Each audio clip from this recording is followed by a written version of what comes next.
Renee Blair. So I want to start with this. I was on Instagram, and before I bring Renee in, I saw this. This is a clip of her. She just had put up a I don't know, they call it vision board still? Like a manifest diary? I don't know. Vision board. Here you go. Play the clip there. This is a stack of my New Year's resolutions or goals for 2024. These are in no particular order. And what is my first dream and goal of 2024? Make my Opry debut. I'm not going to read them all. You guys can read them. So she's flipping through these cards. I'd never met Renee. And it just came up in my, for you or whatever that is. And I was like, oh, Bobby Bones Show. So we called her. It was during the ice storm too, basically, right? Or no, was it before the ice storm? It was right before. Right. And so we called her and we're like, yeah, you want to come up and do the show? So one of them was, I want to play on the Bobby Bones Show? Yeah. That's cool. Yeah. So I was like, cool. well, I can control that. So then we called her on the phone during the post show. What up, Bobby? Hey, I just saw your Instagram. Why don't you come play on the show sometime? Oh my gosh, I would love nothing more. So I saw you post that, and I think it would be awesome if we lined it up and you came up here and did a little interview. Maybe you do a song or something on the show. Wow, I'm tearing up. Thank you. This is amazing. Thank you so much. I would obviously love to. I'm doing this as an exercise for a couple things. One, I say it a lot, even in my shows, like my stage shows. If you tell people your goals, they're way more likely to help you. They for sure won't if they don't know. And I appreciate you mentioning me and us. And let's do it. Let's get you up here and I don't know. Let's see what happens. Hell yeah. I'm so excited. Thank you so much. You are officially making a dream come true already this year. So now we're back live here. I don't know if you're any good. So I didn't look and see if she played. I had friends and they were like, yeah, she's good. But mostly we'll vet just to make sure. Because sometimes. Was it awkward? Sometimes it's awkward. It used to be. We'll vet now to make sure people are, can come in. And so my friends have said, yeah, she's really good. But this wasn't about that. This was just about us seeing you, and I thought it was super cool, and now you're here. So hello and welcome to the show. Hello. Thanks for having me. And her brother's here with her. Her literal brother is playing Lenny. the guitar. What up? And I said to Lenny, is that really your name? You That's did an say awesome that. name. My man. Lenny. Is it Leonard? It is. Oh, yeah. Yeah. After That's a good name. anybody? After my grandpa. Oh, I love that. And Renee, is that your real name? Renee? It's my middle name. Okay. So, man, Lenny and Renee, what That's a cool. team. That's Your cool. brother Yeah. and sister. You guys are from, Renee, you're from Missouri. You're from St. Louis? Yes. Are you a Cardinals fan? I'm a huge Cardinals fan. That was tough coming to Tennessee without Major League Baseball, but I've heard rumors we might be getting a team. I've heard the same rumors. Yeah, I'm excited. So, I don't know. Why don't we just let her play first and then get Yeah. to know her? Because, that was the whole point, right? Mm-hmm. What are you going to do? I don't know what song you're going to play. I'm going to play a song called Hillbillies and Betties. So, don't you have a alter ego like Hill Betty? I do. Yeah. I do. I can tell you the story of how I came up with it. Yeah, please do now. Yeah, tell me Now. now. Yeah. Okay, so the honest, embarrassing, true story is my husband and I had just gotten married. We went down to Florida for a couple days for a mini honeymoon, you could say. And I let out the loudest man burp, a disgusting, embarrassing, low, ugh. And I was like, sorry, my hillbilly's showing. And in the same breath, I was like, Billy's a dude. Girls can feel like hillbillies too. And then Hill Betty, this light bulb kind of went off. And Hill Betty was born. So Hillbillies and Betties is kind of the backstory. But with this whole Pam resurgence and Redneck Woman was 20 years ago. This is the 20-year anniversary. Hill Betty, I feel like, is kind of a full circle resurgence of just the girls that like to have fun. It's especially inspired by all the bachelorette parties downtown. There's probably someone puking right now. When they go home, they might be secretaries, first grade teachers, but when they're in Nashville, they just want to have a good time. And so I say that inside every woman is a wild girl or a bad girl, and that's your inner Hill Betty. Okay, see, I'm glad we got the story first. Yeah. So I have many questions for you, Renee. By the way, Renee Blair, you guys can follow her at Renee Blair. First, just so everybody knows, you can go watch Renee on the road all the way to April. You're doing a bunch of shows, the Hill Betty tour. So you go to IamReneeBlair.com if you want to get tickets to watch her shows. A couple things that are super interesting about her. As a songwriter, she was one of the writers on Wait in the Truck, the Hardy. Oh, so good. Yeah. cool. Yeah. And you guys won a ton of awards for this song, right? We lost a couple, and the song won a lot of awards. It was awesome. But the category specifically for song that I would have won, I didn't take home a trophy, but my husband is also a writer on it and producer. So he took home some production awards. That stinks, but it's awesome. But that stinks. That It's amazing, but it's so funny because everyone's like, "Congratulations, you won all these awards." I'm like, "Well, technically, I didn't, but I just saw the song had won the awards. I just assumed that since she wrote the song, that's I still got a plaque, which feels amazing. and so probably, I'll take it. and probably got paid. That's awesome too. How was that writing that song? Did it like open up a bunch of doors for you writing wise, where people are like, "We want to write with Renee now"? It's been a great year.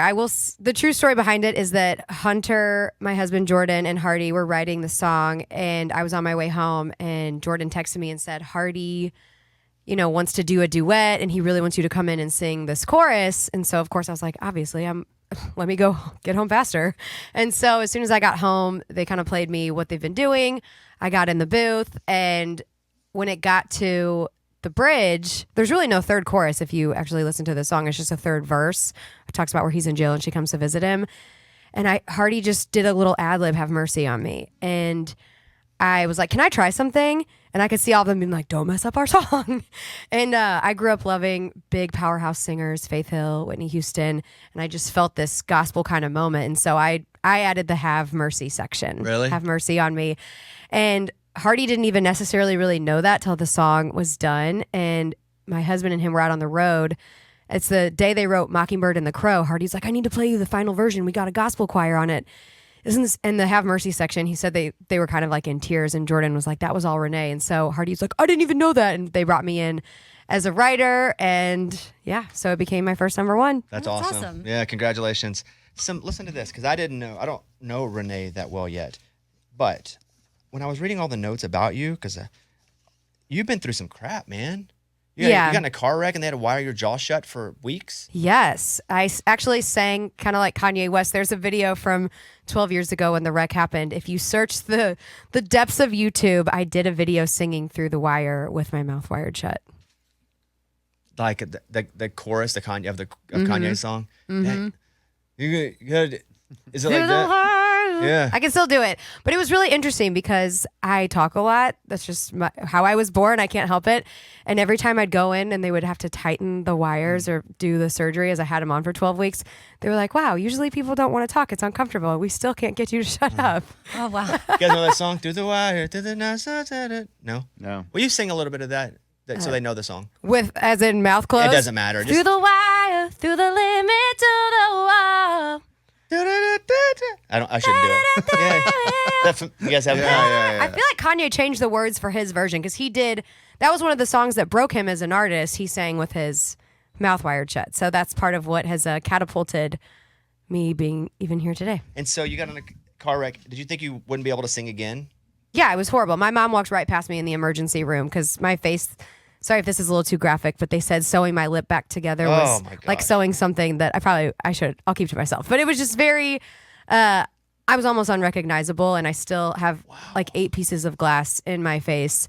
And so as a singer, someone who wants to hold a microphone up, I always know there's going to be a camera right there. So I definitely, still to this day, it's something no one probably notices but me, but we all have our own weird insecurities about ourselves that no one else really knows. And so I'm always very, very self-conscious of the scar and the glass, but thank God to modern medicine and doctors, they put me back together and did a pretty good job. Lenny, you remember that? I do. Was it crazy? It was crazy. Like traumatic for even you? I was going to say, I actually, while her jaw was wired shut, I would talk like my jaw was wired shut to be like moral support. I would just See, do that's that. love. Oh, That is love. Who's older? Older I am. you are? And Lenny, did you look up to her as a kid? I mean, yeah. Don't lie. We're both just like yin and yang, so we're just always been homies. Do you play a lot with her? Yeah, I do. That's Yeah. awesome. And we wrote Hillbillies and Betties together. We do most of the stuff together. Oh, that's awesome. Yep. Yeah. And listen to this. I didn't know this. Her arm was paralyzed for like a long period of time too, right? Yeah, Oh, I've was pretty that from much the been. same wreck? I'm Iron Woman. I've Yeah. been kind of put back together head to toe, pretty much. No, it was from a wreck that was 8 months after the car wreck. I was out on a lake with some family friends, and they're like, "You can't be nervous forever. Like, get back out there and enjoy life." My God. And the arm accident made the jaw being wired shut almost feel like a hangnail. That was truly the worst pain of my life. And I have a 13-inch hockey stick shaped plate with 15 screws. What happened? And, the driver was maybe just going a little bit too fast, but made a quick 360 turn over the wakes he had just made. And we saw this one coming. And he was on the tube with me, actually, my brother. And You were on a tube when it happened? Yeah, what a year. So if you kind of do the robot like this, when I came out of the water, right here, my arm was snapped completely in half. Oh my. And oh my gosh. The irony, I'm a silver linings person, always through and through. And when my mouth was wired shut, I had a guitar in my, the corner of my bedroom that I never played because I was like, my brother plays really good and I'm a singer. But I miss being able to do music. So my mouth was wired shut. I forced myself to just not be lazy and play my guitar. And then as soon as I got good enough to accompany myself, there goes my arm. Broke her arm. So then I forced myself to kind of learn piano. So I joke that both of my accidents were like God's way of saying, like, you could have played these instruments the whole time. Like, don't waste your life. Use your potential and all that. So it was a weird roundabout way to better myself, but that's the lesson we try to take from it. Another one, because you had a baby. How old is your baby now? He's 5 months. Oh wow. Just had a baby. Very young. His name's Fisher. And I was told that you lost a whole bunch of blood, like when you were having Oh the my baby. God. Like, Yeah, I don't know what it is. Like I have all your medical records. If you like. I know all the doctors. Yeah. I joke with a lot of my friends. I'm like, what did my past life do? Because in this one, I've only created good karma. I don't understand what I'm paying for. But yeah, my birth experience was a little traumatic. I was in labor for over 30 hours, having contractions every 2 minutes. And basically, he came out. I popped a little champagne. I was celebrating. I was so excited. They took me to the recovery room, and then everything kind of went crazy. I started bleeding really bad, and 2 liters is what I read. 4. Oh. Yeah, over half the blood in my body, and it was very traumatic. Jeez. It was horrible, but we're okay. Yeah, you're good now, We're, right? we're good. Baby's perfect. That's But all that what matters. causes that? It was having that many contractions back to back that your uterus just essentially shut down. What instrument did you learn when that happened? Huh? Yeah. Xylophone? The accordion. Yeah. What instrument did you learn when that? Yeah. Drums. Yeah. That's all right. You still have plenty of time. I still You have got to plenty of figure time. that out. Okay, here's what I want to say. You're awesome. Yeah. Thank you. And, we didn't scout your talent. I just thought, let's see if we can get her up here, and I bet it'll be cool. And it was cool. That's a really cool song, Hillbillies and Betties.